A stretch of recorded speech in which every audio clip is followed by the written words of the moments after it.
Good morning and welcome to the Capital Gang. I am Hon Ssemujju. I've been battling traffic. Hon Ssemujju, as I came on, I could hear the news.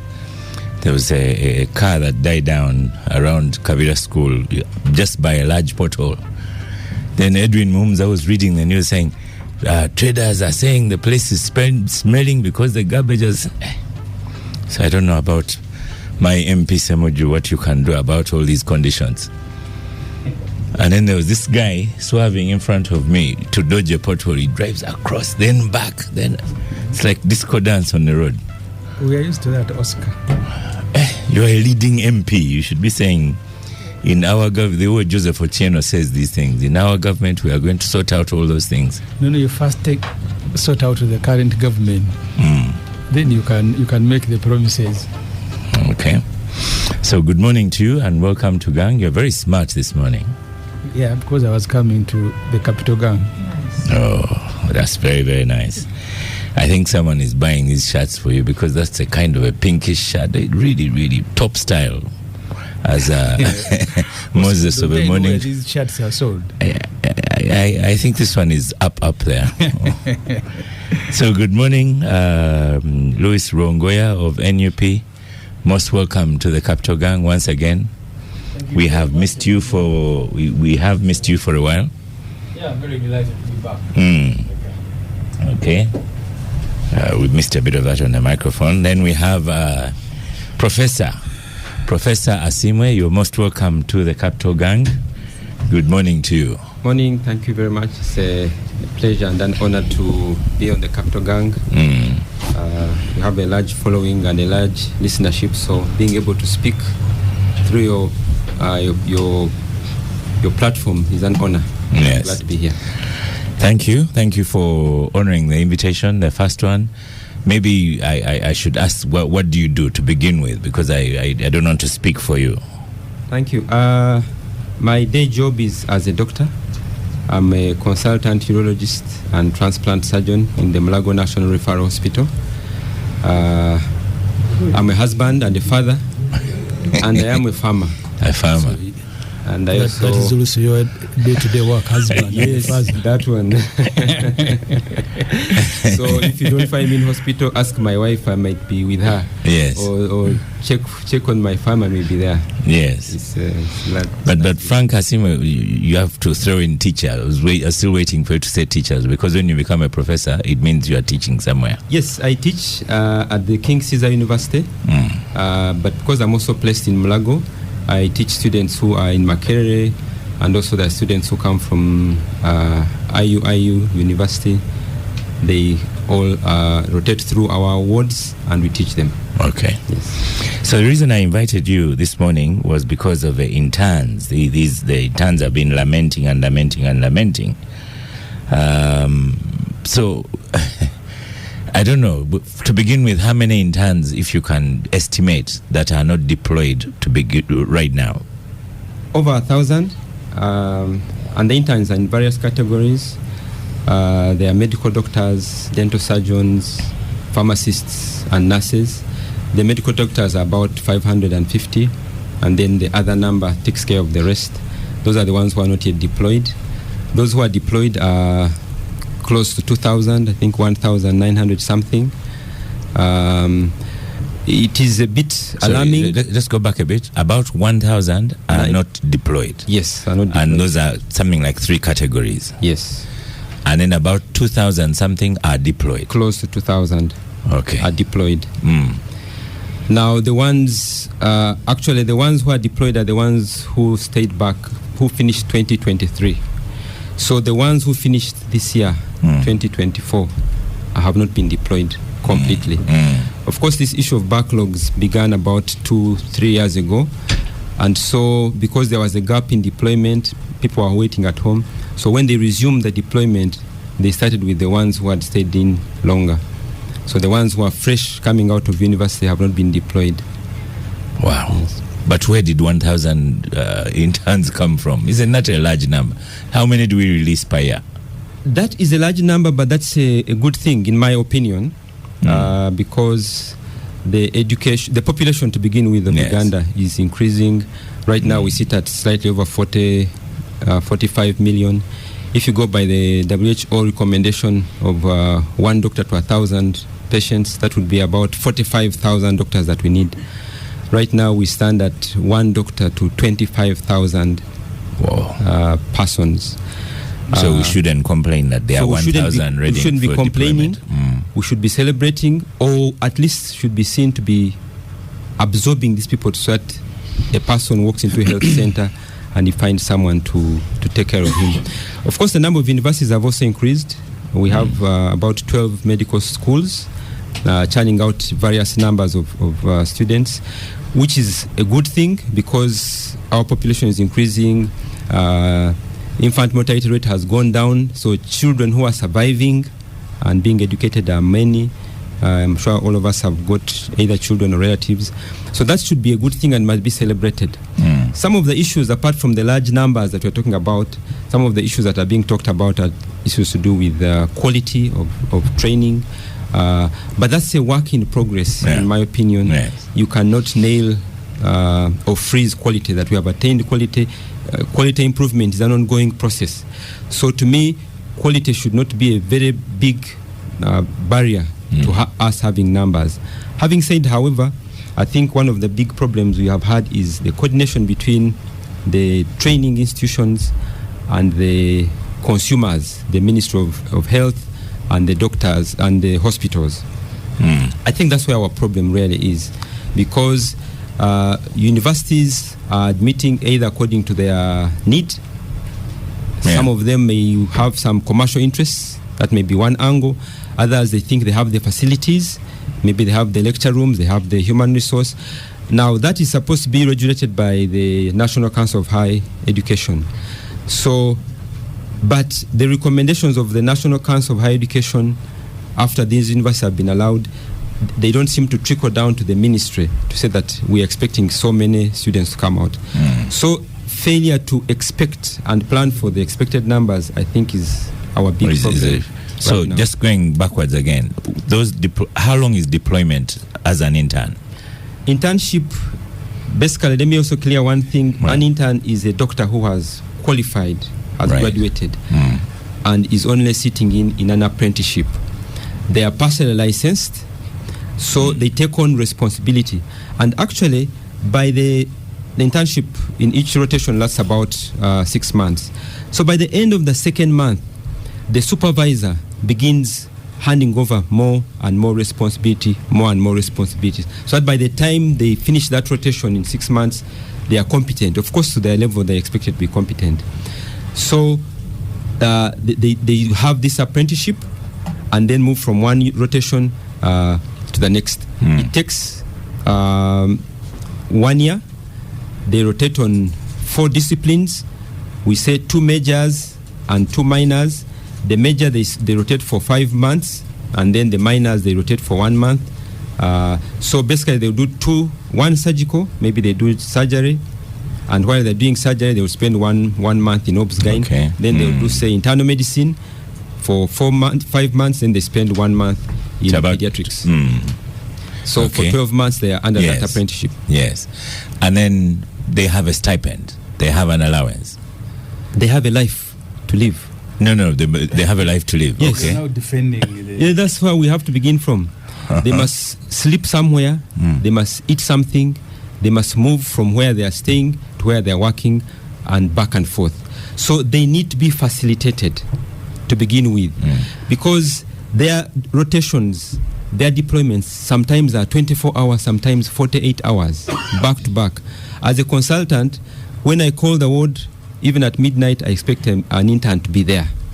As a consultant, when I walk in at 8, I've kept time, I expect my intern to have been there by 7. So it would be very irregular if I walk in, I've struggled with all the jam, and if my intern walks in after me, I scold them. When they have not been facilitated to travel, they have not been facilitated to leave, or the landlord is chasing them. So they have a life to live, and because of that, traditionally they have been given a salary. Actually, traditionally they were given appointments. I did my internship in 1996. I have my public service appointment, and I have a salary scale, and I have my terms of services. Now, that has gone down. Partly we understand the economy is a little bit tight, but that is where we need to begin from, that they have a life. So how much is it right now for those 2,000 something deployed? I think right now they're getting 1 million. 1 million. Yes. So they have to live on 1 million per month. 4. Okay. One? It's supposed to be 4 million. No. Right now they're getting 1 million. Of course, there has been a back and forth. Initially, we had negotiated for 2.5 million. Wow. It was given for a bit of time. Then it was withdrawn to 1 million. So the big issues are their deployment and their facilitation, and of course, because they must be deployed. Yes, and then we come to these ones who are not deployed. What the reason they are not deployed is because the million is not there, or because there's just no work for them in the hospitals. Oh, the work is plentiful. The work is a lot. Some of the internship centers don't have as many interns as they had the previous year. So even if you just begin from there, the work is there. We need an increase in the number of training centers or internship centers. And one way to resolve that is because we also graduate specialists. These are people who do masters in the different subspecialties. These are the ones who basically supervise. But those ones also have got to be promoted and deployed. So if they are not deployed, then we can say they are no supervisors. But actually, among those who are sitting on Katebe are the supervisors and the ones to be supervised. So if we can actually deploy the supervisors, then we'll be able to increase the number of internship centers and even the capacity of each internship center, and therefore deploy all these ones who are sitting and waiting to be deployed. So can they pay for themselves? As the president, when the president says these are serious conditions, this is an economic situation, you have studied, pay for yourself. What's wrong with that? That's a very heavy discussion to have. So if you say you pay for yourself, what if your money runs out? You are in the middle of your internship and your money runs out. Or you're in a hospital and your money runs out. Yes. So what happens? Now, also if they're paying for themselves, they say he who pays the piper calls the tune. How am I going to enforce their availability and their seriousness towards work? So while that is a possibility, it has got some few loopholes, and it's a bit difficult. But that also leaves the children of the poor to suffer, because if my father has sold his land to see me through the 5 years, now for the 6th year, you say, but we graduated, we allulated, and all was well. What happens? So this child of the poor will sit home, while the children of the rich will be doing internship. But also, if you say, let the person who sponsored, but they are government-sponsored students, so that again puts a responsibility back to the government. But by and large, I think we need to look at internship as the entry point into the service, into the delivery of health services. And once we don't nail that, you're going to have a batch of very disgruntled doctors. I paid for my school fees, I paid for my internship, and therefore in my very first year I must make this money. Even the doctor who is on the ward and is paying for themselves and money has run out, they may be enticed to solicit money from the patient. They may see this rich man putting airtime of 100,000 and say, this man has money. And, so to avoid all those temptations, it's better that these interns are taken care of by our government. Then finally from you, Professor, Dr. Sime, what's the stipulation, what's the rule? Like when you finish medical school, the rule is you must become an intern, or can I just go to a private hospital and start working? For you to be registered, you must have done and have been signed off internship. In those 4 disciplines, as I've mentioned, you must have 4 signatures that you have passed this internship. So you cannot be able to do any practice unless you have that registration. So internship is mandatory to practice medicine anywhere. And even to go on and do further training, you really need internship. So coming to you, Secretary General Louis Lubongo of NUP. So you have over 1,000 doctors, because as Professor Ssemujju said, they are doctors now. They are seated at home, and the law does not allow them to touch a patient. That's their situation. Of course, thank you. First of all, I think that for me, speaking from, I would want to speak from a general perspective, that you cannot look at the problems of medical interns and detach them from the general problems we have in the country. And so, for me, I see the crisis of these medical interns as part of a bigger problem in the country. Of course, later on we'll discuss the issue at LDC. But you can see that these are related issues. Although Dr. Frank really talked about the question of quality and seems to say that, that can wait. But I think the problem is big, that the questions of quality, for example, come in. You have said that you have 12 universities able to teach medicine now. The students themselves have been complaining about certain universities. You've been seeing people posting on X their experiences in these universities, the challenges they go through. So you can imagine, and how expensive education is in this country. So people go through that kind of hassle, and they reach a point where they need to be deployed as interns. And Hon Ssemujju comes out and says, whoever sponsored these people, let them sponsor them for internship. And I would entirely agree with him, of course, that in addition to money not being available, because the majority of the people are poor, they've already parted with lots of money to take these students through school, and then you're saying now they should pay for themselves. In addition to that, of course, it affects quality, the motivation, etc., etc. Already we are dealing with this problem of brain drain. You go to majority of the hospitals in the region, you go and find Ugandan doctors deployed there. When you go to, even to the US, you go to Boston and see Ugandan doctors who have been educated here have left this country and gone to those places. So like I said, I wouldn't want to look at the problem of interns just as in that manner. For me, I think the problem is bigger in terms of where the priorities of the regime are, the government are, because if the government, if you had a serious government, they would certainly invest more money in the health sector. These interns, as the doctors have been telling us, and from experience, these are the first people you interact with when you go into a hospital. You're going to interact with a medical intern. And so if a government cannot realize that these people need to be paid, and be paid on time, first of all, the money they are getting is little. You can imagine, you're talking about 1 million shillings. We all know what that means in this economy. And that 1 million shillings is not even available. So you can imagine. So it's really a cocktail of issues, a cocktail of challenges, a cocktail of problems that we have to deal with. But what complicates it further is to see in Parliament the discussions that take place. You hear that Loco is being given a bailout of 300 billion. You hear that now there's a supplementary budget for Hon Ssemujju in his home. Every day he's spending over 2 billion shillings on a daily basis. And the money they're looking for is, so they're looking for an additional 18 billion only to be able to deploy all these undeployed medical interns. So how can a serious government really say that they don't have money to deploy medical interns with all the wastage of government funds that we have seen in this country? Yeah.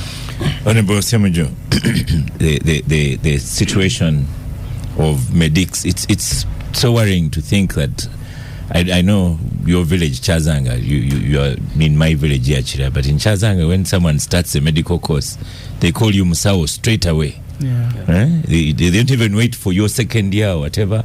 So the pressure you have from home, from the village and whatever, and now you have a Musawo who's seated at home.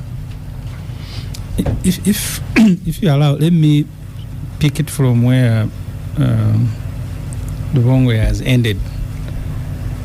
This year, the budget of Ministry of Health, first of all, nearly 75% of the health budget is donor funded. And that's why with all these sanctions, the Minister of Health was on plane almost every day going to beg, please Gavi, don't cut the money, please Global Fund, don't do this. So 75% of that money in the health sector is donor funded. This year, Oscar, the funding gap in the budget of Minister of Health is 1.8 trillion. 1.8 trillion. Just hold on, Honorable Ssemujju. There's sad news coming in. The Kisoro woman MP, Sarah Mateke, has died. She was also State Minister of Defense. So that news seems to be coming in now. May her soul rest in eternal peace. Well, yeah, returning to you. So the funding gap for Minister of Health is 1.8 trillion. If you look at the list for which government has provided no money. Funding gap means that money is not there. Yeah, because their budget was about, I think, about 4 trillion, and they are given about 1.6. And I have told you that 1.6, 70% is donor money. So the areas that are not funded, if you want to appreciate the crisis, Morago has a 28 intensive care beds. We are told that only half was functional because there are no nurses there. So the people who go to Morago seeking that critical care, they have 28, I think, if I'm not mistaken, 28 beds for intensive care. Half is working. The reason the rest is not working, it is because the nurses are not there. They don't have enough. And then you because that remains the situation almost in each and every government facility. The other day when Museveni returned the budget to Parliament, I know there was a lot of excitement in the public because the starting point, people thought that MPs had given money to their constituencies. They were supposed to construct a SAGCO ward in Mbale. Mbale Regional Referral Hospital takes care of about 13 districts. The SAGCO ward is not constructed, so the MPs on the budget committee had removed the money from other things and said go and construct the SAGCO ward. Museveni turned the budget quarreling these MPs are interfering with the priorities, and he gave so the priority to him was Roko. So money from construction of a SAGCO ward in Mbale to Roko construction company, because it is being mismanaged, so he needs to prop it up again. So the initial budget presented to Parliament of the intern was, I think, about 48 billion. The 48 billion was not in the budget. Then they said, now we can find some money. What I didn't know that I came to learn later is that even so the whole batch of this year hasn't been deployed, but they still have the undeployed intern doctors of last year. So the money that is being made available is actually not to deal with those who are graduating, but the ones that graduated last year.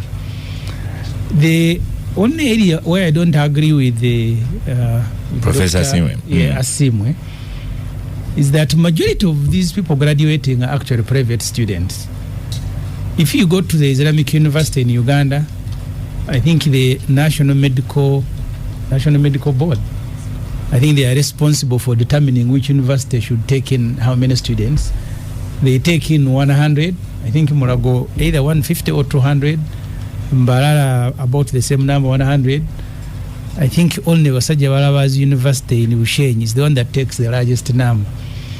So the government, on average, you at a university level, you'll have about maybe 800 students or more who are doing medicine, and government is educating less than 200. In fact, less than 200. To pay for a student for medicine, you range between 5 million to 7 million per semester. Per semester. So in a year, you're almost paying 14 million. And I'm saying this because I am educating one. It's a double jeopardy that after paying 14 million for 5 years, now you're telling me government doesn't have 1 million plus other facilitation for supervisors. Where we are, sentimentally and emotionally, you can say it to them not to pay, but it means they sit home. Because even us who go to seek medical care from government institutions, you are not supposed to pay. But don't you end up paying?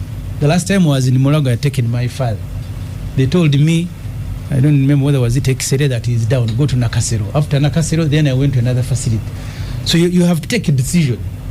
So I don't agree with what is desirable is that we must pay for these interns. And Oscar, people need to understand, part of the reason we pay is not that these guys are entirely on an academic program. The last time we were interfacing with the Minister of Health, nearly half or more than half of the services, medical care in public facilities, is offered by these interns. That's why I think the professor said after 6 months, you begin handing over work to them. So government here... at night, they mostly the ones in hospital. Even during the day. It's a balancing act. You are bringing them up to take responsibility. Yeah. So an impression is created that we are looking for money to educate them. Actually, we are looking for money to pay for their service. He has already told you they have graduated. So after graduating, and then you want me to be, because the supervisors will come around, show them what to do, and they leave. So you are left, majority of patients are left in the hands of these intern doctors. And that's why they are doctors. So I think that's how this matter needs to be presented. Government is not paying to educate these people. Government actually pays for the services they offer, and the Minister of Health has told us they offer more than 50% of the service. In fact, some hospitals, when they don't have them, they're working at less than 20% capacity. So the money we are looking for is not to continue with education, but to pay for a service these people have graduated are offered. The way Dr. Sime said he got his letter from public service to begin his internship. Yes, because they are actually offering a service under supervision. I did internship at Monitor as a journalist, but I was producing more stories than staff I met there. Monitor was paying me, private company was paying me during my internship because I was also working. So how can government refuse to pay people who are, because when you present them as interns who are going through an education system, then the president will be right to say, let them pay. But here you are paying people who are offering you a service, which service you will not have when they are not there, and theirs is cheaper. So the requirement is money that you can find, but I've told you the budget of health, the funding gap is 1.8, and it includes smaller things. Completion of Murago 15 billion is not there. Hiring of nurses, I've told you the intensive care works that have capacity because they have no nurses. When you listen to the report of the committee, parliamentary committee on health, on the health sector, you want to cry. The other day I told Dr. Ayume, who chairs that committee, I think they have now replaced him, that maybe your report should never be presented. Because everything, the buying of medicine, simple thing, repair, most of the equipment, including equipment that have been given to Uganda free of charge, some remain unassembled in boxes. There is no money to assemble them. The ones that are assembled are not repaired. And it is from one facility to another, one facility to another. So really, the intern is not the crisis, as Mr. Rubongo has said. It's a whole problem in the sector and in the whole government. Yeah. You're most welcome, Honorable Lydia Nyoto Mutende to Gang. As you settle down, you are allowed to say good morning, listeners. Good morning to our listeners and to Oscar and to colleagues on the gang. Dr. Ssemujju, you're welcome. I know him from another side of life. Oh, and small world. Since his days of Budo, And then my brother Rwongoya, you're welcome. It's a sad morning. We've lost Honorable Sarah Mateke, the State Minister for Defense and Member of Parliament for Chisoro. I was with Sarah last Friday in Tororo, attending the function of Honorable Both. So it's very sad. She was not well, but we didn't expect that this could happen so soon. Yeah. So I want to stand with the family, the old Mzee Mateke and the family. We stand with you. But also on the other side, Oscar, we have the Youth Symposium for Gisu. It's in Mbale State on Thursday. I wish them well. And we also have your friend. There. Your friend the late General Ronda. We are going to recognize his contribution beginning the early next week, organized the Ministry of Defense and the UPDF. Okay. And also to Katuntu is not here. I would like to join the NRM fraternity and my chairman to welcome Katuntu to the NRM caucus, and to Honorable Ojara Mapenduzi. They are welcome. We every effort and every value addition to the leadership of our country and to the NRM is most welcome. We welcome them to the NRM. Thank you so much. I'm going to charge you for all these bulangos that you fitted in a good morning message. But Dr. Simwe, you know, in my other life, I'm a school manager, a teacher, and this is what sparked my interest in the interns. They've been bombarding me with messages, though. And I do know that lately, with just students taking that course that leads them to medicine is hard work. We in the school system, we have to persuade them. Okay, and I think then when they come to university, you have to persuade them. So I did a bit of statistics, and the question I'm putting to you, Dr. Simwe, what is the future of medicine? What is the future of doctors when you look at Africa? I did a bit of research. In South Africa, Honorable Ssemujju, you don't be distracted by the ladies, the producers. In South Africa, 800 qualified doctors have no work. 2,000 medics remain unemployed. This is Uganda. Dr. Sima said that. Dar es Salaam, Tanzania, 1,000 have no work. Kenya, 4,000 have no work. Have no work? Qualified doctors. But the work is not there, or they have not been they have not been given, they have not been employed. Nigeria, 40% of Nigerian doctors are jobless. 2,325 in Ghana are jobless. So, and the one who made the research for me said doctors can only get jobs in South Sudan, Congo, and Somalia. Is this telling for the future of medicine, for the future of doctors in Africa and Uganda? Okay, thank you very much. Let me first talk about quality, because I papered over it in my previous submission. Quality is paramount, and anyone's quality can be questioned at any time. It's an ongoing process. In medical training and what we're advocating, we begin with entry points. What is the minimum cutoff? That's what needs to be emphasized. Stipulated by a council, Council of Higher Education. Then after we have they have come into the training, there needs to be constant monitoring, because granted, some universities may want to put out many doctors or make their university look so good. So there needs to be monitoring of progress. And finally, when they are going to finish, we are advocating for a national exam, so that we don't say, this one's from this university, this one's from... The way we do in UNEB, Senior 4 is Senior 4 for everyone, PLE is PLE, Senior 6 is Senior 6. And then the other quality check is actually doing the internship program, because most students, after they've qualified, do their internship from centers, or they meet consultants who have not been their teachers. In internship, there is a provision for an intern to be stayed. Say you have not mastered this, we're adding you another month. It exists? Yes, it does.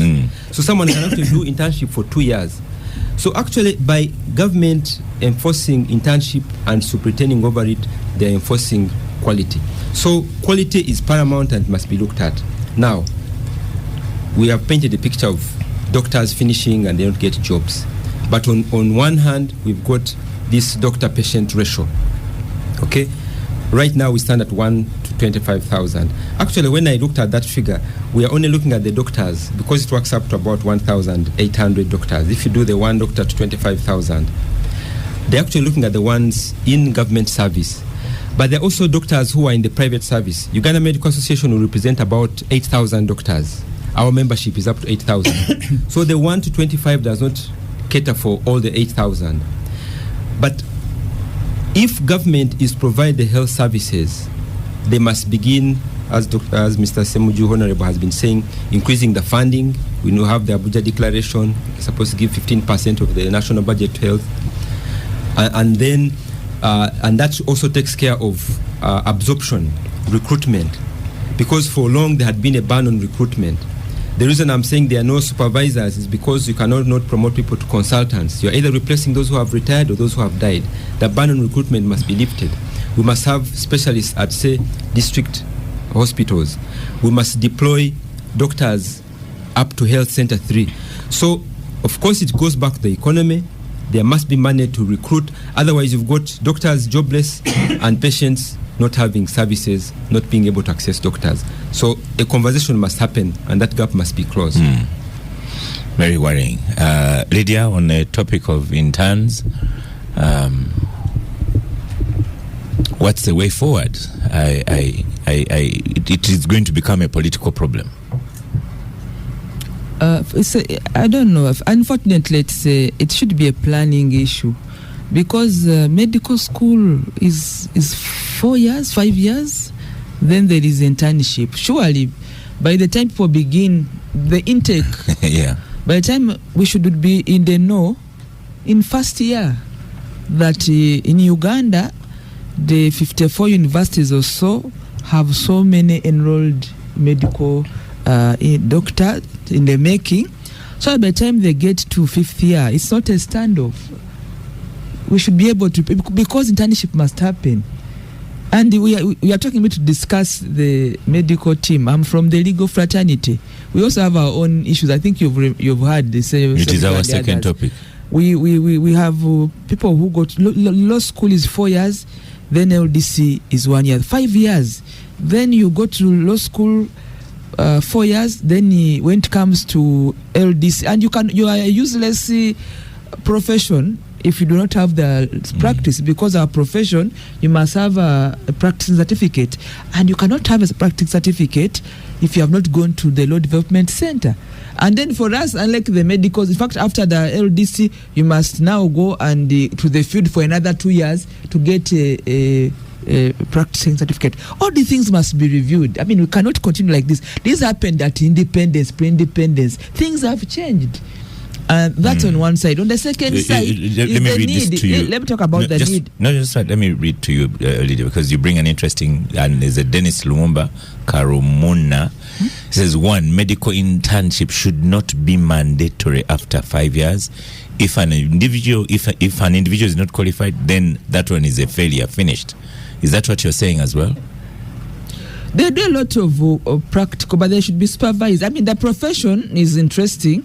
It's more practical, and they are supervised by consultants on the wards and all this, because you are dealing with human beings and life. The line between life and death is so tight that you need to be supervised, and so that you are a product that is tested on the ward, in the surgery rooms and all this.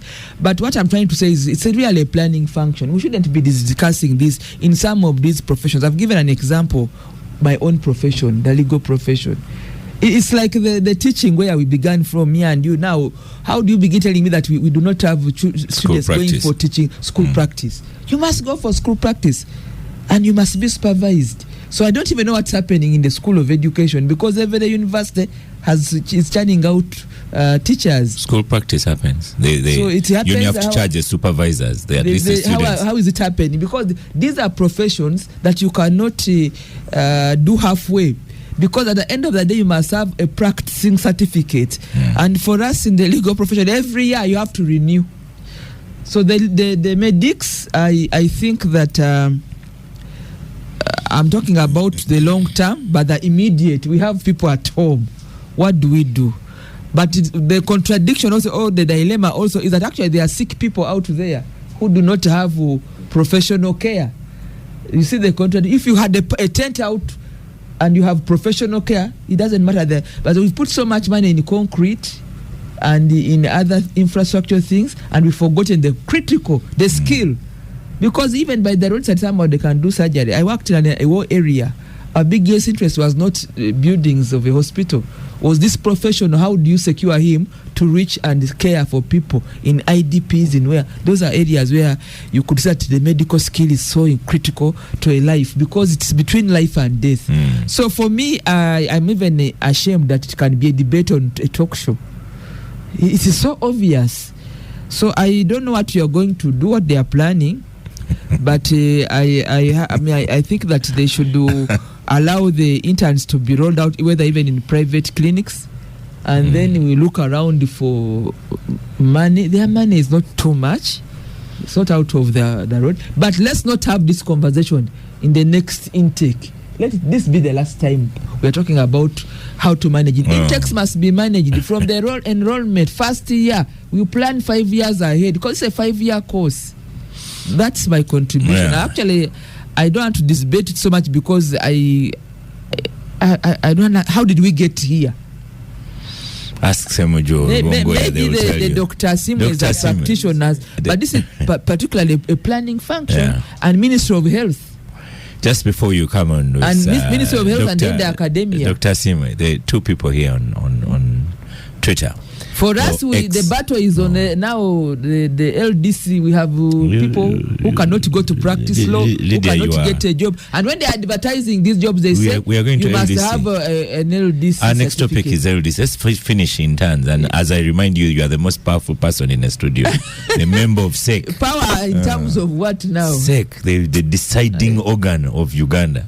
So Dr. Ssemujju, there's Semakula, Benon, Semakula on X formerly, she says the issue of admission is the problem. Their universities are admitting higher than they can manage because of big people, and the National Council cannot do much. That's one. Then Triaguma says, ask that doctor, there are other medical cadres in medical fraternity, not your so-called internship programs. Who caters for them, like the lab assistants and so on? So those are divergent views. What do you take from those? Okay, thank you very much. Let me talk about the first earlier question which I was talking about internship not being mandatory. When a student is I can call it practice, their clerkship, their decision cannot be based on to treat the patient. So they've not had an opportunity to take charge. Hands-on. Every time they are doing something under someone, and even their clerkship can be pocketed and they take it away. So during internship, it's like the birds trying to fly out of the nest. You throw them out there and stand at a distance and see if they can perform. If you don't do that to them, then they will be very timid. They will be very timid and they cannot practice. So internship is very vital. And you've got these 4 rotations, 6 months here. Actually, at one time they had broken it into 3 months, 3 months, 3 months. So they have got this time when they are late to perform under supervision. So basically, internship should be mandatory. Must happen. Okay. Otherwise, they are useless. Admissions at university, that's a conversation that the regulators must have. Okay, they must be able to put their foot down and say, how many teachers do you have? How many lecture rooms do you have? How many hospitals do you have? Because for you to have a medical school, you must have a hospital where your students can practice. And because of that, they say, no, take up 20, take up 30, take up 100. That conversation must happen. And the regulators must be listened to. If they are being interfered with, that's a different story. But that must happen. And that chips into the quality. Then the other issue of other cadres, laboratory and many other cadres. You see, laboratory, they deal with samples. So even as a medical student, that's your internship. Your decision can be upheld. And we cannot say that every cadre needs internship. No, that would be taking it a bit too far. But the medical doctors who deal with life, who open people's abdomens, remove babies or otherwise, there must be a period when they are late to work under supervision. Thank you. Louis, conclusion on just a second. Yes. I heard Asimia talking about a plan, the issue of the facilities and the training. Why are we in the South African community? These are some of the issues that we should be discussing. If our neighbors in DRC or South Sudan do not have this numbers of professional children, students, we can take them and they do internship there, but under supervision. These relationships are going to help us cross-border standards and qualifications. Uganda cannot be an island if we have many medical people who are not supervised. The need for health care is big. You know the WHO standards more than I do. Have we met that as Uganda? So what are we talking about? As following on Lydia's point, a lot of parents right now, they're about to send students to university, or they've just sent them. So it's a big discussion. So whatever course you might be doing, it can be depressing. Absolutely. I think that's the crisis we are here to discuss. Because you can imagine, I think the two courses which students previously really wanted to do because of the opportunities they present were medicine and the arts law. Of course, now you can even do law with science combination or something like that. But to see that on one hand the medics are crying, the lawyers are crying, it's incredible. And of course, listening Honorable Lydia Wanyoto talk about these issues in the way she does, really, I mean, we all need to appreciate what the problem is. The problem is political. Dr. Frank just talked about the Abuja Declaration, where we should be spending at least 15% of our national budget on the health care. And if we had to do that, you would have all these problems solved. You're talking about the doctor-patient ratio, which is very low in our case. I think it's important that the listeners out there understand that all we need to do is to change our priorities. When you listen to the amounts of money that we spend on, for lack of a better word, useless things in this country, and see critical people like medical interns, and of course I want to agree with those who said it's critical that medical interns do this internship, because that's the only way, and for them it's even more critical than lawyers, than any other profession. But you see, even for us, we do that. You do clerkship in law, but it's extremely important that we devote more funds to the health sector. Honorable Ssemujju, the budget, thank you, we find out. So what you budgeted as MPs was 35.9 billion for interns. That's what government budgeted. Yeah, but Parliament passed. But the allocation was zero. The allocation so far is zero. The budget come from them. Yes. Yeah, so they brought a budget. This is the third month of the budget. Yeah, and the allocation so far is zero. They gave us a list of items for which they provided no money. They came in the budget. Oh. So these initial was 35.9. Yeah, and now as we speak, they provided nothing. Zero. Yeah. So this crisis is not about to end. The bigger crisis is the management of the economy itself. Oscar, if you look at the budget, next financial year, a budget of 72 trillion, and you're only able to raise 31 trillion in taxes. On average, by the way, they raise about 23. And the rest of the money you have to borrow. And when you borrow, what are the priorities in the budget? When you try to change them, Museveni will tell you, don't interfere with my priorities. And that's how we ended up partly where we are. The money that the MPs, the committees had moved, he ordered that it must be restored. And where it was restored, it is Roko, it is Peneti. Okay. Before we go, let me give... No, that's what it was. I'm coming to you. I want to give Professor last word on this. Associate Professor Frank Hasimwe of Medical School. What's your final word on this? What do you take? Are interns happier that there's some... We've talked about this topic on gang. They should be happy. As Uganda Medical Association, we are trying to talk with other associations, the Nurses Association, the Pharmacy Association, so that we come up with a common stand and address the powers that be to see if this can be resolved. The longer these students, now doctors, spend at home without practicing, the more they deteriorate. And then even emotionally, even they develop this anger and hatred. So when you finally deploy them, they may unleash that rage on the unsuspecting citizens. So the earlier we get them from their homes, the better for them, the better for the parents, and the better for the health system.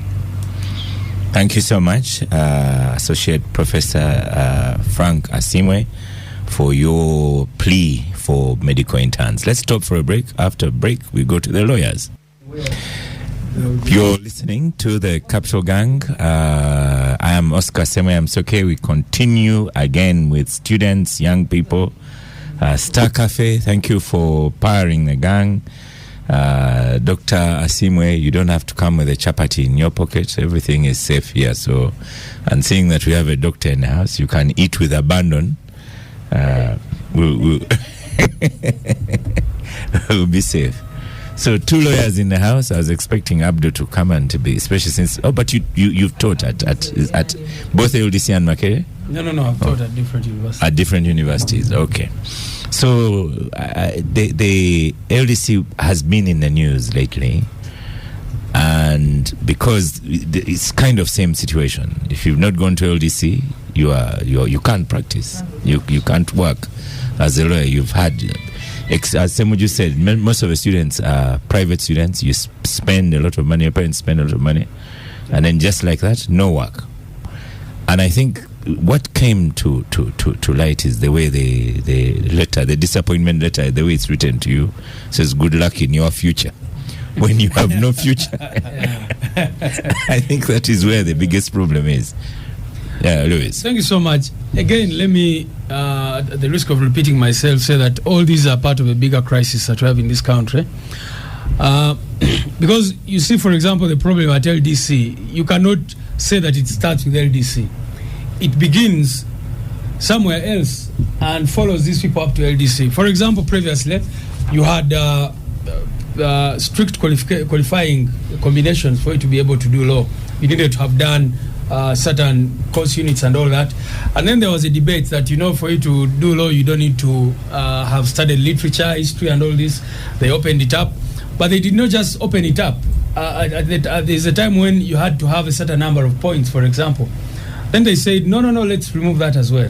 So with your 2 principal passes, 1 subsidiary, you can go into law school, even if you have... strictly, it's not true. You still need a certain number of points to go to law school. No, actually, at any university. That's not true. Like I'm saying, if you have 2 principal passes, meaning that you have 4 points and 1 subsidiary, that's 5. My suspicion, if you have 4 points, you will not do law. I mean, 5 points, I'm telling you that's the minimum. As long as you have 2 principal passes and 1 subsidiary pass, you can apply and do law.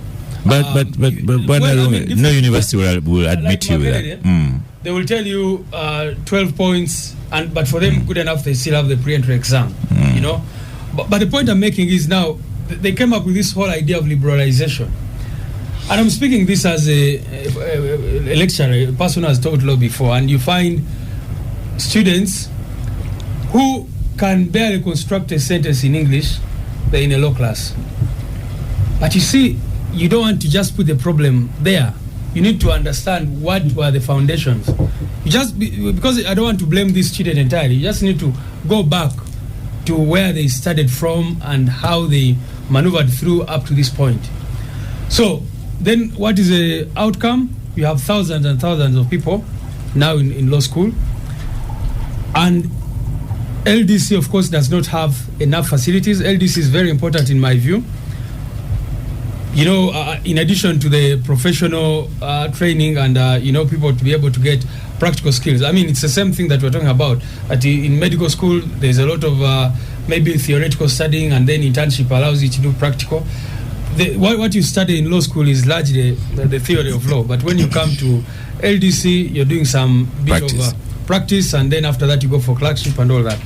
But the point I'm making is really that it's a cocktail of problems. So you have all these numbers. There has been no plan, because a serious government, in my view, should be able to know that this is a number of students who have entered the different law schools in the country. What is our plan for them? You don't wait for them to come here, because some people have been saying, let's reintroduce the pre-entry exam. And you ask them, what if all these students actually pass? What will happen to them? So it's a very, very big crisis. So they don't have the capacity to, take in all this. Then they come up with something which I find very ridiculous, that now we have 28% quota. I mean, unprecedented, in my view, unconstitutional, illegal on many fronts. So that is a crisis. But, Oscar, it would be terrible for us to present it as a crisis at LDC, as a crisis where, because we come here, today we're discussing Chitezi, tomorrow we're discussing this, we have a problem of governance in this country. In the remedial term, what I would propose, and that would really not solve all the problems, I think my view, and I suggested this before, that maybe there should be an exam set by law council. But you can also see the contradiction, because you have UNEB. These people have just finished senior 6. Senior 6, they've done UNEB, then you have to do another qualified. But maybe that can be a remedial solution, to say that let there be an exam set by law council after senior 6, and then those who have passed are the only ones allowed to proceed. I mean, they look at what this student got at A level, and also what they've gotten in this pre-entry exam. But when I proposed that, someone quickly reminded me that, you see, ministers are going to bribe their way. They will find a way of influencing the system. The people who are connected to the system will then have a way of ensuring that you have so little faith. Yeah, I mean, because these are the problems we have in this country. So you find that whatever solution you're looking at has its own challenges. Because if that was to happen, and law council sets an exam where you can trust that really this is going to be watertight, there will be no corruption and all that, then what can happen is that out of the maybe 2,000 students who have passed this exam at that point, then all the law schools in the country are able to select from only those. I think it would be duplication, but yeah, I mean, like I said, what do you do? Because you have so many problems. Maybe this send idea it to of UNEB. liberalizing LDC, saying let's have LDC, let's privatize it, for example, I wouldn't agree with it, because the first problem of some of the law schools is exactly that it's just monetized now, it's commercial. I think it's what is happening in the medical fraternity. Someone opens a medical school and they just admit as many people as want to study medicine as possible. And I've said that as someone who has taught law before. I mean, like I said, you're in a class and you're teaching someone and they cannot even construct a sentence. But the unfair thing, as I conclude, is that in my view, why the pre-entry exam at that point would be important. Don't let this student go through 4 years of law school and block them at the point of getting into LDC. That's very unfair. You would rather say that stop them early.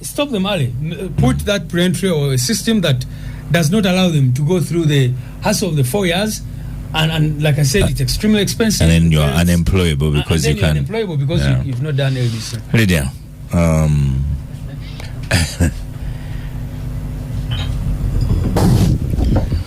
surely, how can we even entertain a conversation that talks about setting exams, not that people should pass, but to fail people so that they're not able to qualify? So negative. I mean, it's so negative. Why do we ever go to school? It's about skills. I mean, Oscar, you come from the other side of an educationist. If somebody has been able to go through school, they should be encouraged to pass, to follow their passion, to pick a skill to survive. So we're not discussing because people have failed to pass. We are discussing why they have passed and there should be few. What type of country is this one, or even community?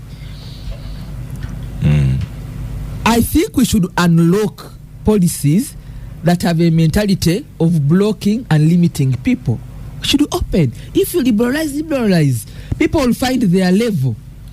Let's liberalize, but ensure that the competencies are there. The population has grown. The population now is 45 million people. A question. Why are you asking me a question?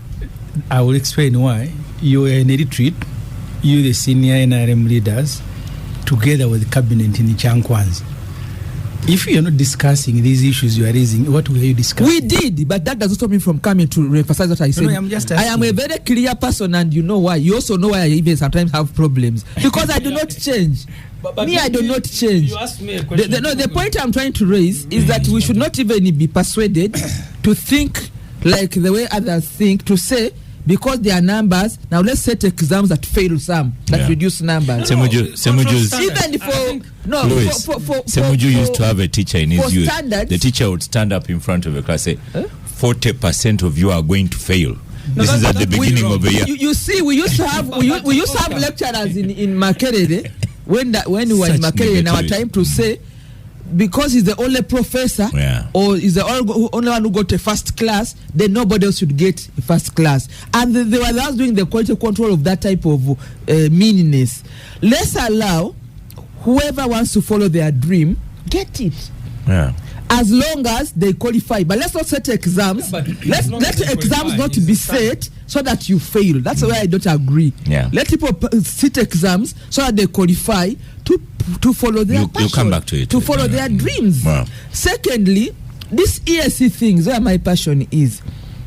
Many of us who even try to do the practicing the LDC equivalent in Kenya or in Tanzania, when you come to practice in Uganda, they tell you we've not opened up, even when they are talking about ESC standards, free movement of labor and skills and even goods.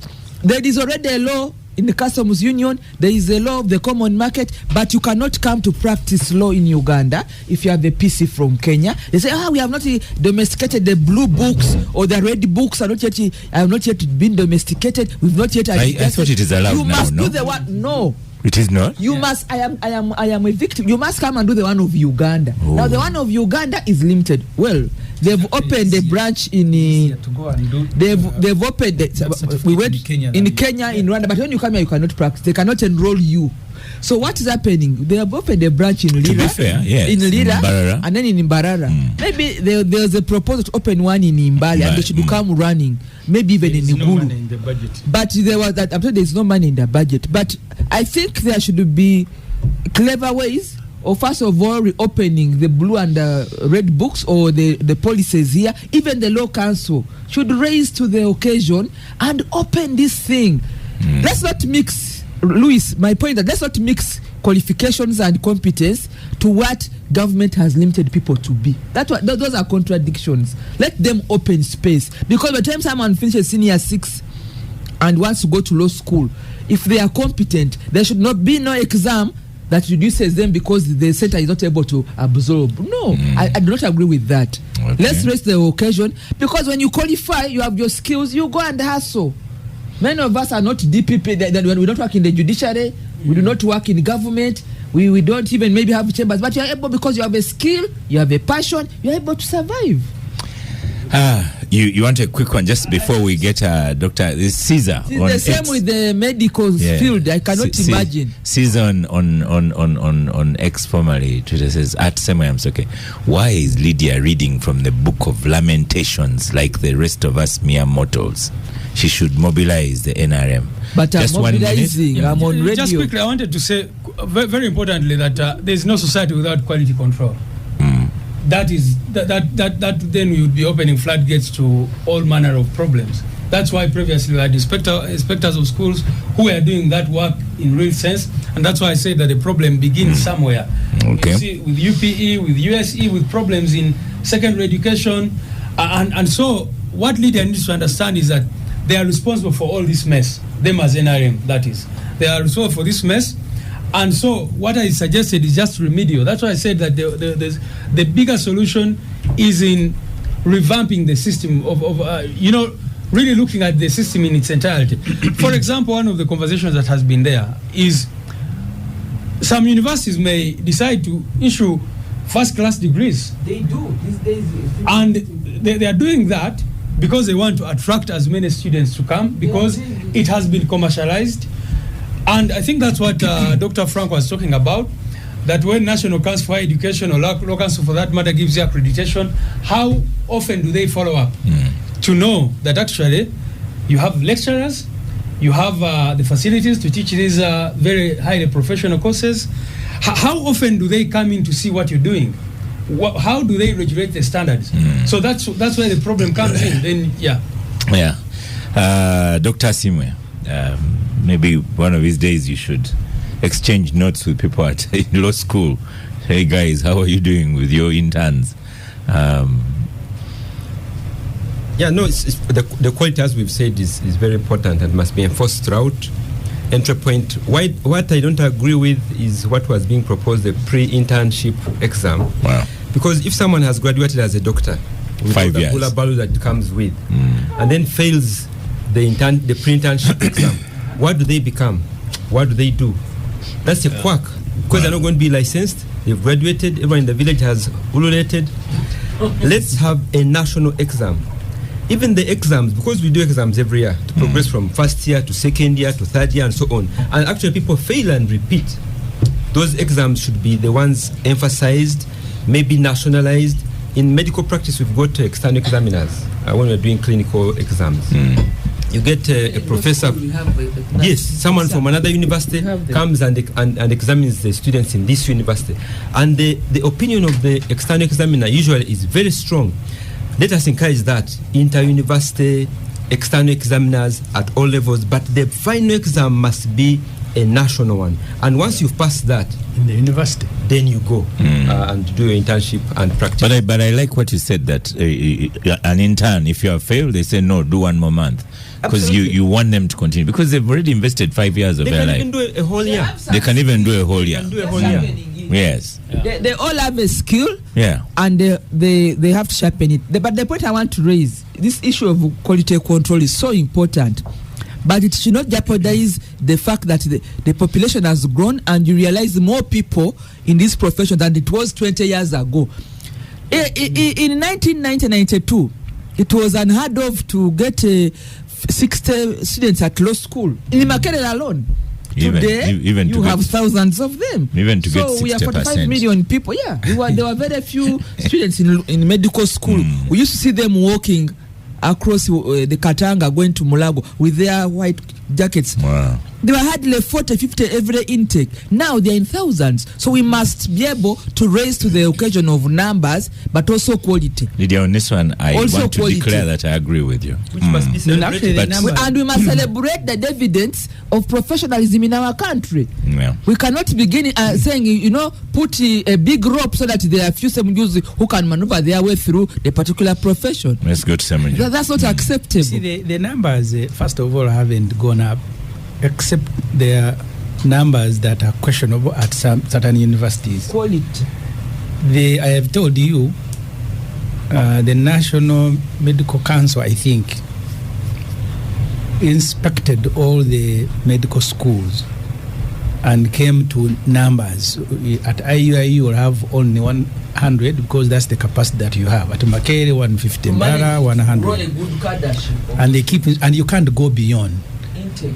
The trouble actually has nothing to do with the number.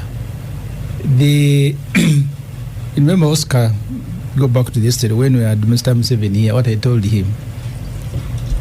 The moment he became the project and not the country, the rest will happen the way they are happening. Yeah.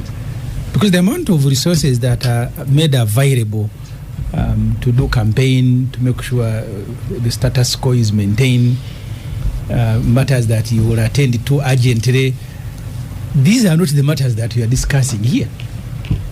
I have told you, there is absolutely no way you can return a budget to Parliament to say you remove money from construction of a SAG ward in Mbali and then go and reinforce Pineti and Magora and Rocco.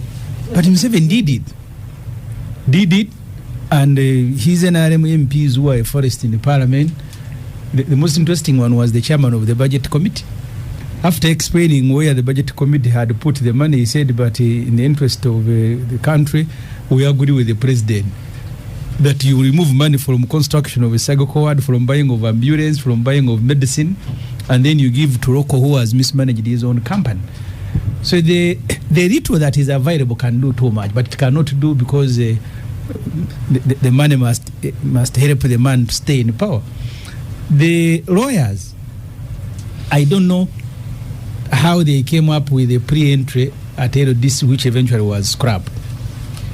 Because I spoke to a parent in my constituency, and he told me at the moment we have, I think, 18 universities that are graduating law students.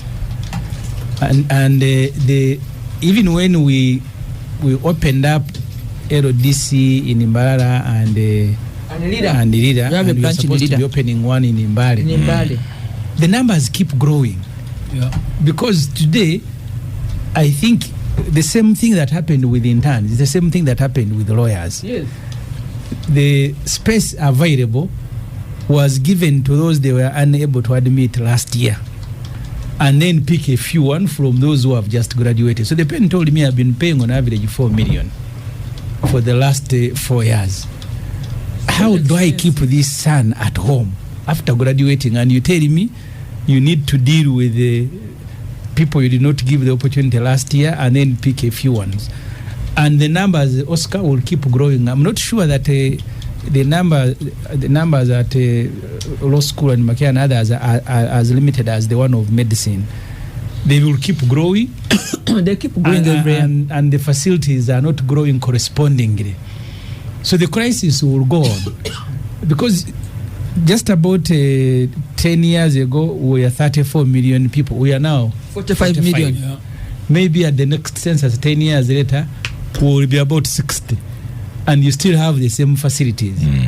I keep referring to Murago. That Murago was constructed and given to Uganda by the colonial administration in 1961.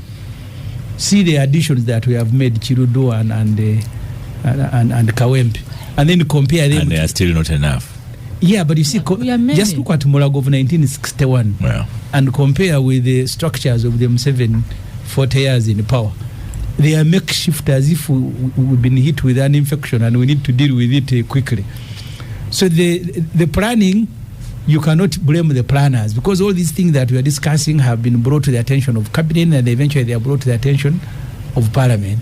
But the money will not be put there, because money must go somewhere else. And I remember the other day when we were a committee of parliament going around the country, we leave Katakwi to go to, before Moroto, there's a district there, I think, called Napak. Napak, yeah. In the middle of nowhere. Napak is between Katakwi and Moroto. Yeah. Napak. In the middle of nowhere, Oscar, you have brand new buildings for a new district, with a vehicle for RDC, a vehicle for CAO, for DPC, etc., a whole set. That small district has no ambulance, not even a motorcycle to take people to hospital. Even the hospital are not there. Or a doctor or an intern. Yeah, but there is a whole establishment. And that's why when we are dealing with the budget, we looked at local government. The entire budget of local government, which is 6 trillion, 5.4 trillion is for salaries of those people. For wage.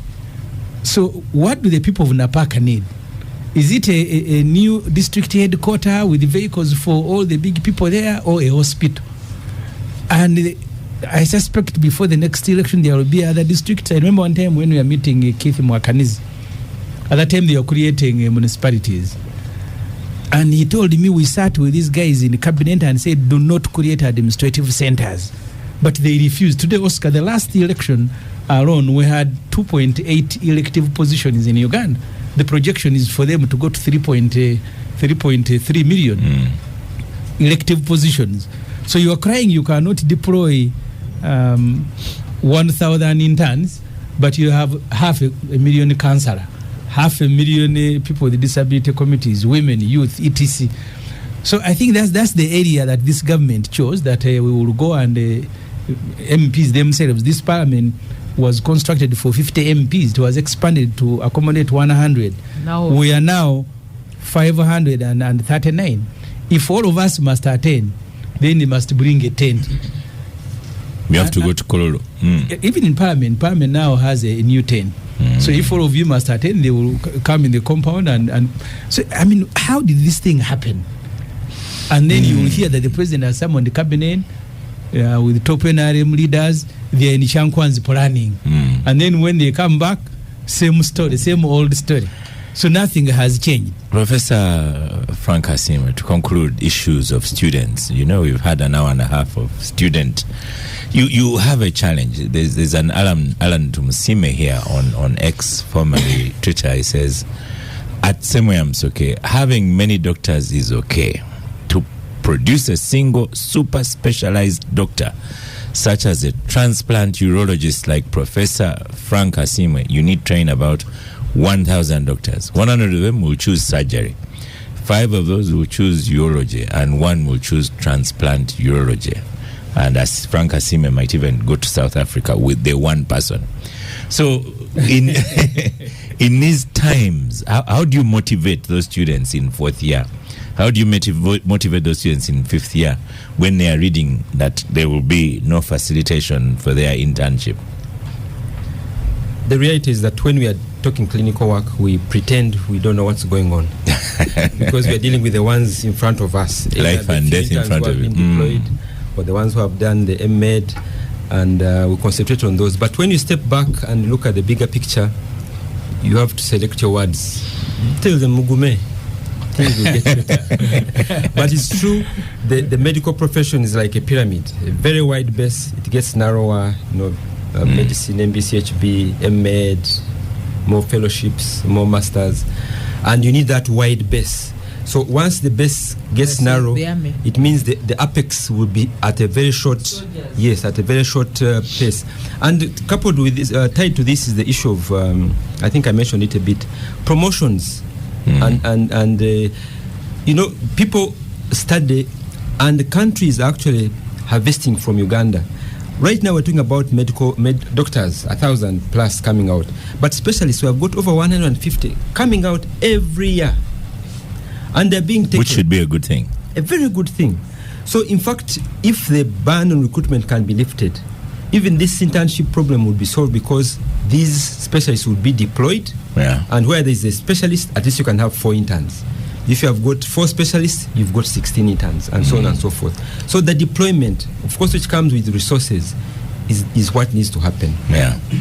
Lydia says the army, someone sent a tongue-in-cheek message that maybe recruits for army and police should also start paying for themselves. The medical profession, by the way, it has very serious protocols aligned to how the army discipline, working in resilience. He said Mugume, that's resilience. So I just want to compare, because I know how they operate. They have a lot in common. So we're going to stop for a break. After the break, we start with the SG of NUP. Some unkind people have been saying there's Trump and ears, and then what? With bullets going across ears and so on. So social media can be so cruel. So let's see how Professor Rubunguya responds. What happened to your leader? Welcome back from the break. Sorting out my microphones here. So, Bwana Louis Rubunguya, what happened to Honorable Kyagulanyi? Yeah, of course, our President, the Honorable Kyagulanyi, was attacked the other day, as you saw. He had just gone for a private visit at the home of one of our lawyers, George Musisi, and as we were leaving, the police charged at them. You saw the videos. Really unprovoked. They charged at them, started firing tear gas, live bullets in the air, other projectiles, and eventually, something which, we later on think was a canister hit his leg and caused him that injury that you saw. But this is just not a tear gas canister. It's important to understand that many of our people have gotten terrible problems, including a lady in Elegu called Zubeda, who lost her leg as a result of this. Dan Magic up to now is in the UK trying to get corrective surgery because he lost his teeth, his jaw was affected because they aimed at him with this kind of thing, and many other people. You saw yesterday we were showing a young man at Makerere called Sebuganda Richard, who was also, they left this canister in his room, and when he returned to Lumumba Hall, it actually, exploded and cut off his hand, his right hand. So it's a very, very serious weapon, for lack of a better word, that can actually cause so much damage. And you saw some of the pictures. These are people who are aiming. Because if the intention is really to disperse these people, why don't you shoot in the air and it will come down and have the impact you want to have? But you're aiming these projectiles at people simply because they're putting on red overalls, they are NUP, and you can see the partisanship with which the police operates in this country. Of course, what was sad is, but not surprising, is how the police responded to this whole thing. You had the police spokesperson immediately say that Honorable Kyagulanyi stumbled and got that injury. I mean, good enough we still have a doctor here. I mean, I'm sure any person, if you don't even need to be a medic to see the kind of injury he got on his leg, and then someone says he stumbled and injured himself. But this is what they've been doing many times. When Honorable Zake, they tortured him very badly, and he came out, a minister went to Parliament and said, you know what, he beat his ear and caused this damage himself. You can imagine, as ridiculous as that. Of course, the Arua incident where they claimed the Honorable Kyagulanyi had guns in his room, which later on disappeared. So it's unfortunate that the new police spokesperson has just taken over from Enanga, where he had stopped with lying. And we are very glad that ordinary citizens were very vigilant and recorded some of these things.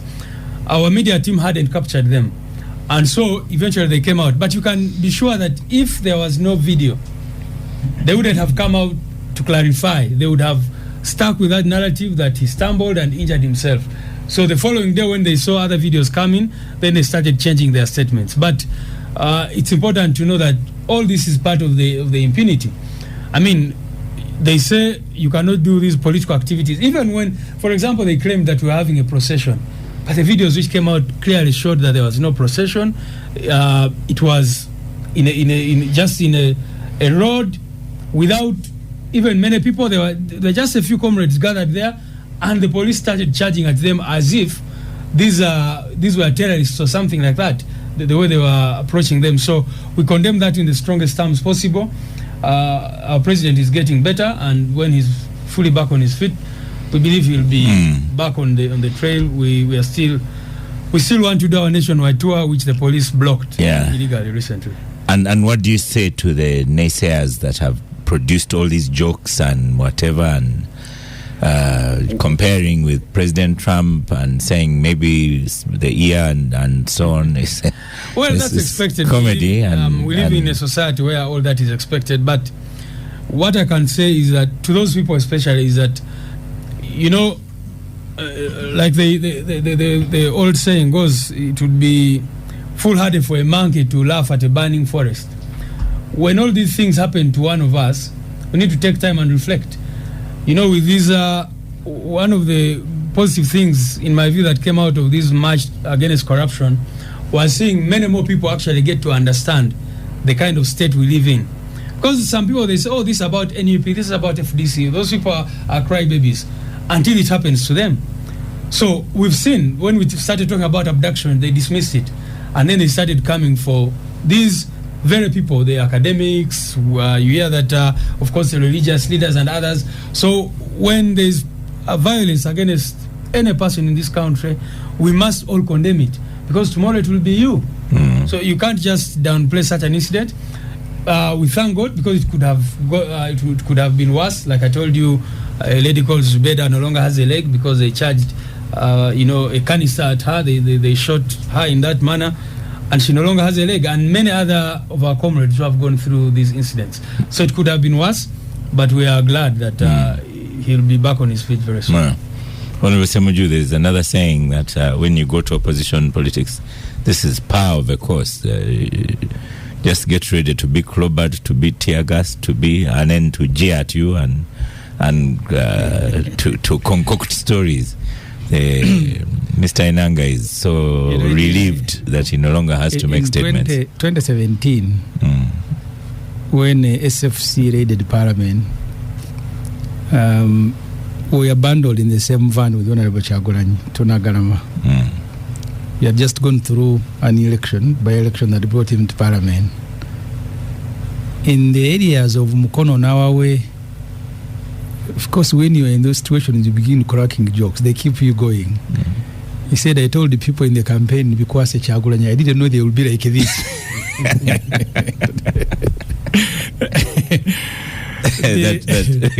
that they will clobber him. No, his song during the campaign was because Kyagulanyi. He said, I didn't know things would, because that day, we nearly got killed in Parliament. I saw one sheikh in the evening on the news. He said, MPs jumping on table. They were poorly brought up. For him, that's what he saw. So the military invading Parliament... Maybe he was not wrong. The military invading Parliament and beating people was not his concern. The concern of the country should be that an opposition leader of Kyagulanyi's profile can be attacked. The extent of the injury does not matter. For me, it's not even a matter of a discussion. But you are still in a country where one Museveni will use the state to curtail, but also to threaten life. Because why would you attack someone going home? I remember during walk to work, they escorted that time was a UPC president, Professor Otonu, and he went up to his office. But the rest of us had been charged with terrorism. They found me walking in a band. So the response of the state to competition is what should worry, and for me that's what should be the discussion. And of course for them, my experience with the police and the military in situations like this, when there are no cameras, you know you are in trouble. And the first thing they do is to deal with the journalists. Last time when we were arrested here taking a petition to the Kenyan embassy, they beat up a journalist from Telefina, smashed his camera because they don't want to be filmed when they are doing these stupid things. And they know what they are doing. First of all, the law doesn't protect them. So they will first deal with the cameras. And from our experience in the past, when you see them beating journalists, then you know you are in trouble. Because once the cameras are not there, you are finished. You will see policemen kicking someone as if he has committed. I remember when they were driving us to Nagarama, Odongo told these policemen who went abusing us, insulting us in the car, he said, you guys, we have committed no crime against you as individuals. These are Uganda's problem that we need to collectively solve. So you can't go abusing us. They had locked, we couldn't breathe, they were hitting one pothole after another. They said, you guys, you're in parliament enjoying AC today, you will see until when you are dumped there. So the incident, certainly police will try to explain how they will say it didn't happen. I remember when they nearly killed Dr. Wesija around Murago, they said he's the one who had come with a hammer. But clearly everybody saw police with a hammer smashing because they wanted to remove him. But in the evening it was now Wesija who came with a hammer, until when the video was brought of a police officer walking from another car with a hammer. So they will lie, they will blame you, so the victim will be blamed for what he has gone through. And for me, the bigger thing is that this points to the nature of the election that we are about to subject ourselves to. I think Museveni, this month officially, and I'm saying the word officially because he says he doesn't know when he was born, his children assigned him a birthday, but that assigned birthday falls on September something, so he will be 80.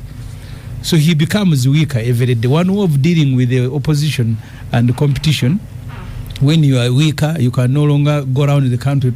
It stops everybody, so that the country looks like there is no competition.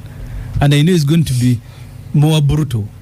His son, who now commands the army, he was partly in charge of the crackdown on opposition when Dona Buchagwanyi got arrested in 2020 in Ruuka.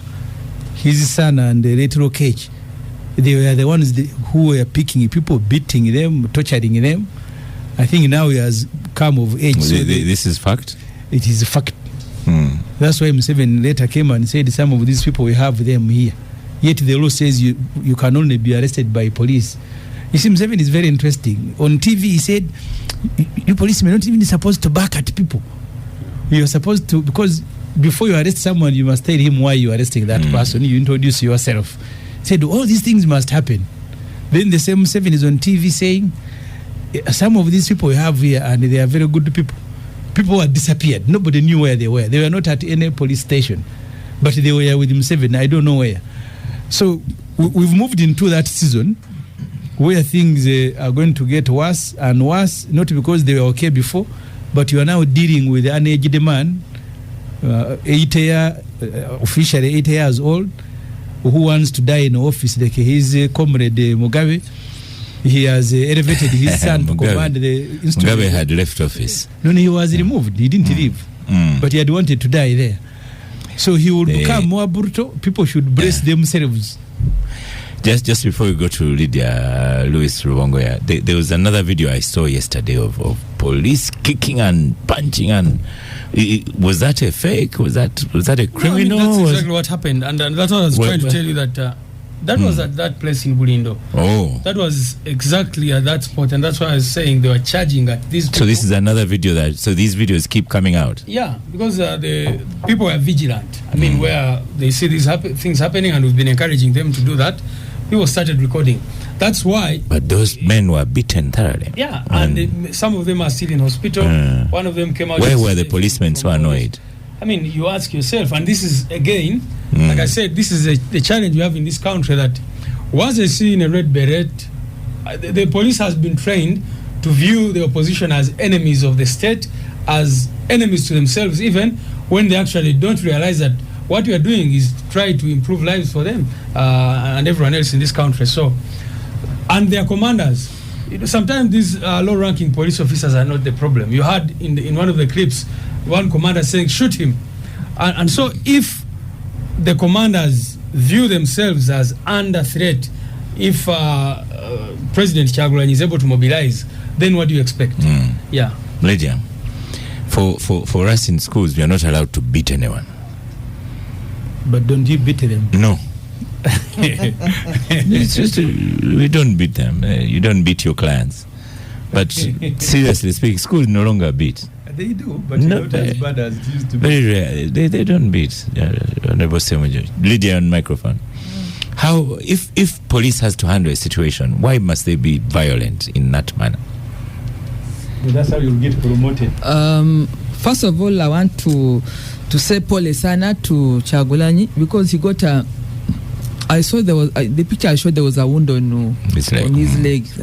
That's unfortunate. He had gone to some function at a family friend of his, at his friend's home. I don't know how they ended up having a scuffle. If you've gone to somebody's home, most of these homes are gated inside there. If you're living I've at not home, understood the story, the around there. Around visiting a private home, then there is a shootout. But when police says procession, and the procession is kind of mysterious. What I would like, but how did the police know? Anyway, that's not for me to ask. That you've gone to somebody's private home. All of us visit private homes these days to check on the sick, birthday, consultations. We visit. When I still wrote articles, I used to write an article in Observer when Ssemujju was even there, and at the time it was Dr. Wesige, and these days our police at home is very, very good. We just call but in those days I put can you put a red alert? You put Wesige on blue alert and whatever. So when you want to call police, you just say blue alert here. And in that time, if you said blue alert, they would come straight away. But if you said there's a thief here... I'm sorry about what happened. I'm sorry about what happened. And Louis, please tell the principal. It's called the principal that Lydia sends her regards, and she says sorry about the wound. But I would like to encourage that conversation to go on. Have a good... Because you police is a government institution. You will not avoid them. They also not avoid you because you're also doing your civic and human rights to participate. So find a way. I don't think the whole police, there are issues of the official, but also the personalities. So I would encourage you to not to give up. Find a working relationship with them. I like the way you've said it. So, for example, Rubongoya here, who is a lawyer, Secretary General, could write to that particular policeman and say, I want to have an engagement with you to avoid the future. What was in your mind? And Louis, I know that some of the things that they do are annoying, but please suspend anger. Politics, try to find a way of suspending anger. Just do your thing. And finally, you'll make suspend friends. Anger. Ssemujju even gave away his mattress. The other day, this lady went you gave away mattress to the prison. Yeah. You suspended anger. You suspend anger and behave like, because you there's something you want. Let the police respect engage the law. Police. Let the police respect Just tell them that and insist on it, and I think you'll make your way. But what I wanted to say on this one is that the her lordship, Mariam Wangadia, I saw her on TV saying you have refused to talk to her office.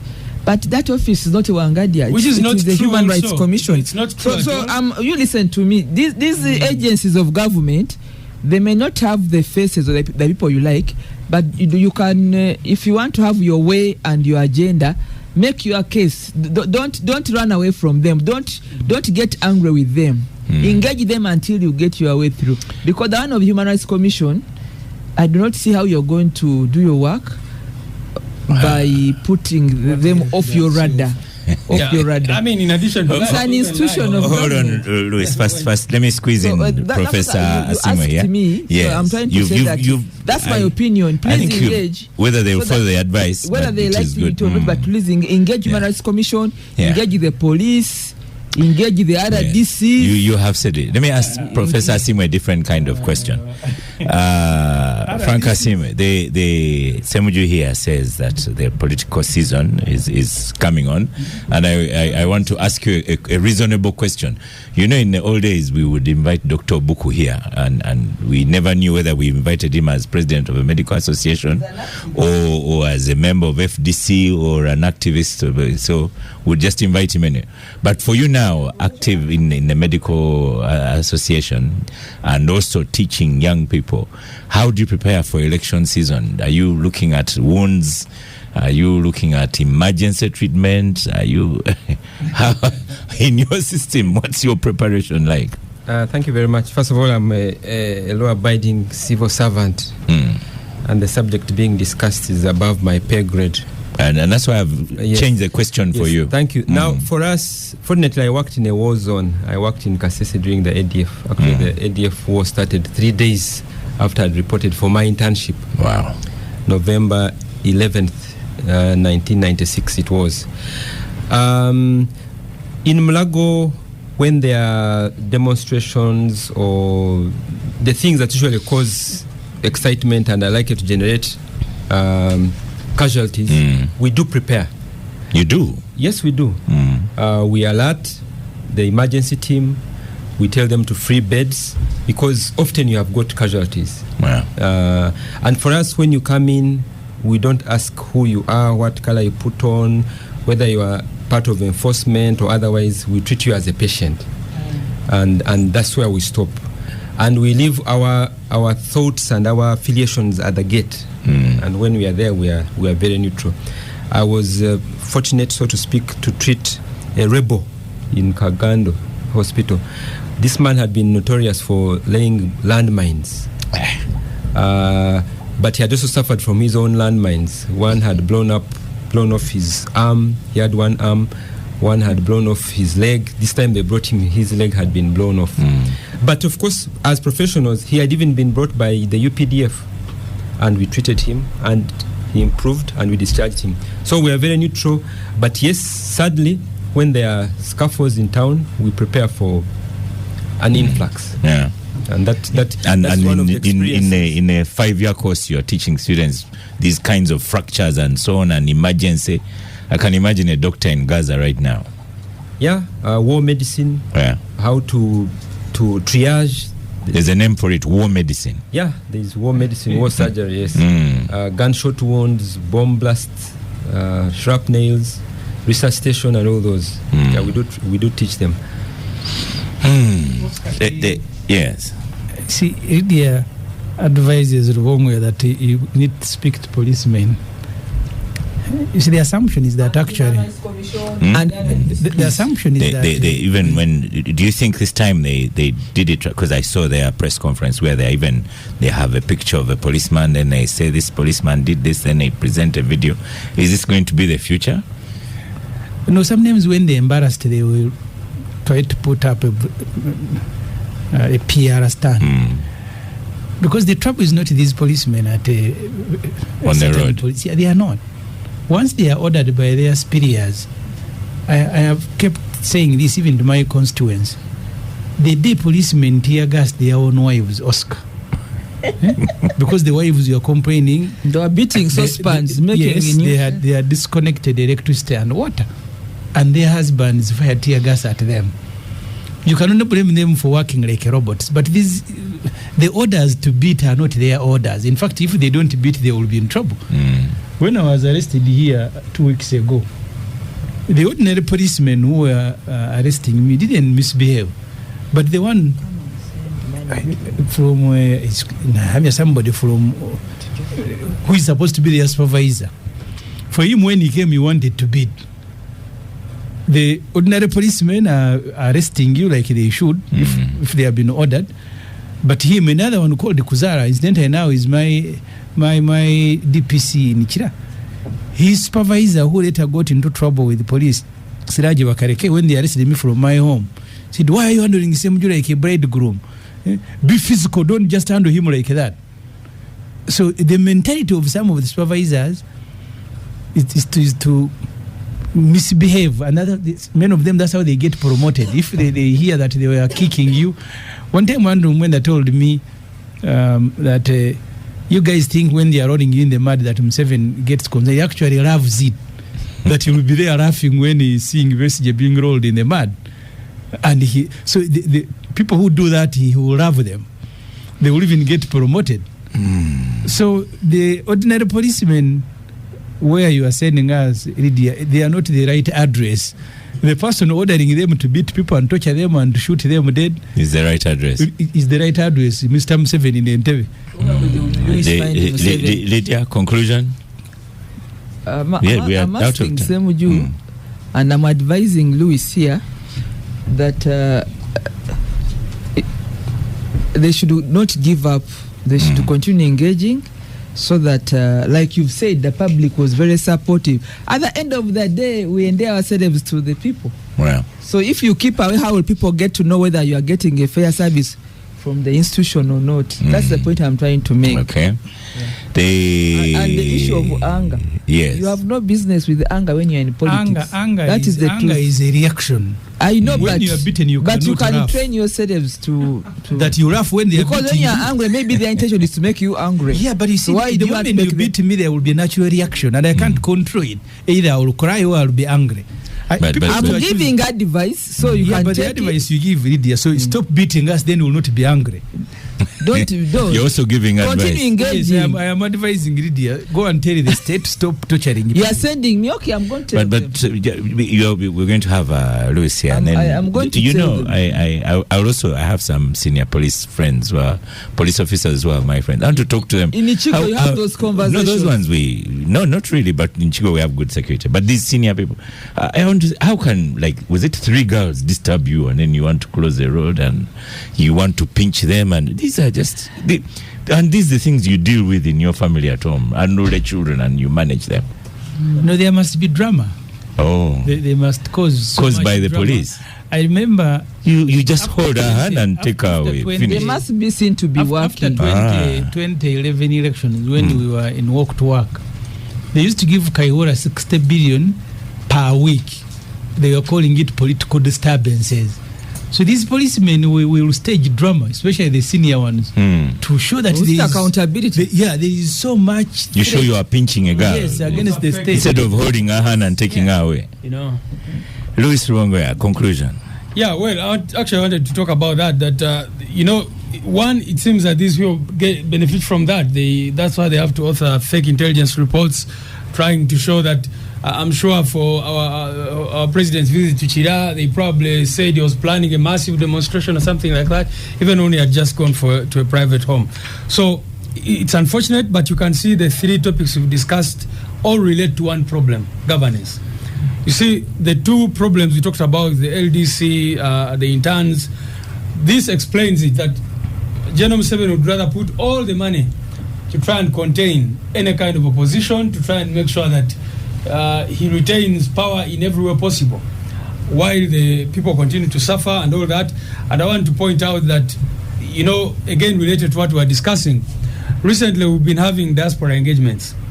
And Oscar, if you go to, Canada, you go to UAE, these countries, Saudi Arabia, Qatar, and all that, you feel like crying, seeing the cream of Uganda leaving the country because of lack of opportunity and the challenges here. I mean, you go to those places and wonder who will build our country. You go and see the doctors there, the engineers. It's as if we are training people just to send them abroad. So it's a real crisis. People shouldn't just see it as a small issue. It's a crisis. And so what we need to tackle, what we need to confront is a question of governance in this country. But we also need the principled opposition. Please, you also sort your house. Your house is not... Associate Professor Hon Ssemujju, final word on gang. Offer alternative. But the people of alternative. Don't spoil the last word. Go on. Thank you very much. Health service delivery is an essential service.